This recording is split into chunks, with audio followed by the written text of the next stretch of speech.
খাসির মাংস রান্না করবেন সেই সিক্রেটটাই শেয়ার করব। আবার রান্নার পরও অনেকে খাসির মাংসে এক ধরনের বাজে গন্ধ পান। খাসির মাংসের বাজে স্মেল বা গন্ধ কিভাবে দূর করবেন সে টিপসও বলবো এই রেসিপিতে। আশা করি নতুন পুরাতন সবাই এখন থেকে পারফেক্টভাবে খাসির মাংস রান্না করতে পারবেন। বিশেষ করে নতুনদের জন্য অনেক হেল্পফুল হবে রেসিপিটা। তাহলে আর কথা না বাড়িয়ে চলুন শিখিয়ে দেই খাসির মাংসের সহজ ও পারফেক্ট রেসিপি।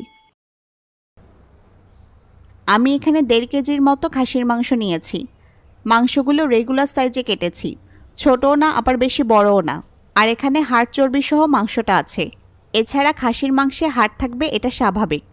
মাংসের পিসগুলো আমি খুব ভালো মতো পরিষ্কার করে ধুয়ে পানি ঝরিয়ে নিয়েছি। মাংস ধুয়ে অবশ্যই কিছুক্ষণ রেখে দিয়ে পানি ঝরিয়ে নিতে হবে। এখন মাংসে কিছু মশলাপাতি দিব। প্রথমে দিচ্ছি পেঁয়াজ কুচি। 1 কাপের মতো পেঁয়াজ নিয়েছি এখানে। পেঁয়াজগুলো আমি